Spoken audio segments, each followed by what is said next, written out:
and striker.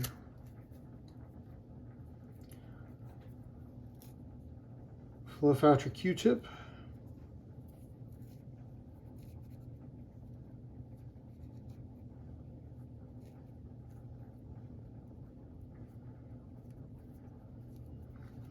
And then make sure you have a prepared bundle to put this in.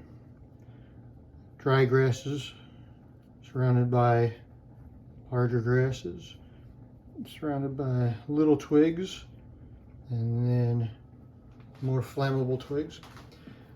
The simplicity of this is the ease of which it starts. It's a short burn, which is why you need to create that bundle when you do your fire start.